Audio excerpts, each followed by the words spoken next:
রাজস্থানে বাংলাদেশি বলে আটকে রাখা এ রাজ্যের ইটাহারের বাসিন্দাদের নিয়ে ক্ষোভ প্রকাশ মুখ্যমন্ত্রীর। কেন বাঙালিদের ওপর এইভাবে অত্যাচার করা হচ্ছে? বাংলা ভাষায় কথা বলে কি অপরাধ? তাহলে বলে দিন বাংলা ভাষা নিষিদ্ধ। সমস্ত ডকুমেন্ট থাকা সত্ত্বেও শুধু বাংলা ভাষায় কথা বলার জন্য বাংলাদেশি তকমা দিয়ে দেশের বিভিন্ন সীমান্ত দিয়ে পুশ ব্যাক নিয়ে আগেও অসন্তোষ প্রকাশ করেছিলেন মুখ্যমন্ত্রী। ইতিমধ্যে মালদা, মুর্শিদাবাদ সহ বিভিন্ন জেলায় অনেক সমস্যা পেরিয়ে অনেকেই গ্রামে ফিরেছেন।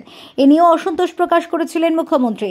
তামিলনাড়ুতে অনেকে আছেন যারা সিংহলি ভাষায় কথা বলেন, অনেকে নেপালি ভাষায় কথা বলেন। তাহলে কি তাদের শ্রীলঙ্কায় পাঠিয়ে দেওয়া হবে বা নেপালে পাঠিয়ে দেওয়া হবে? এই প্রশ্ন তুলেছেন মুখ্যমন্ত্রী। কদিন আগেও আমরা বিভিন্ন জেলার লোকেদের নিয়ে এসেছি রিলিজ করে। বাংলা ভাষায় কথা বললে বাংলাদেশি বলে বিভিন্ন রাজ্যে আটকে দেওয়া হচ্ছে বিজেপি স্টেটগুলোতে। আমার কথা হচ্ছে, বাংলা ভাষায় কথা বলা কি অপরাধ? বাংলাদেশ বাংলা ভাষায় কথা বলে, বাংলাদেশি আলাদা।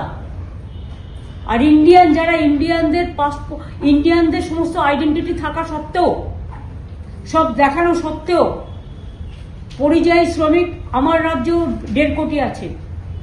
সব রাজ্যের লোক আমার রাজ্যে কাজ করে। তাদের তো আমরা কখনো অসম্মান করি না, যে তাদের সবাইকে বাংলাদেশি আখ্যা দিয়ে বন্দি করে রাখা হচ্ছে, তাদের বাংলাদেশে পুশ করে দেওয়া হচ্ছে, তাদের উপর অত্যাচার হচ্ছে। আরে বাংলাদেশি ভাষা আলাদা।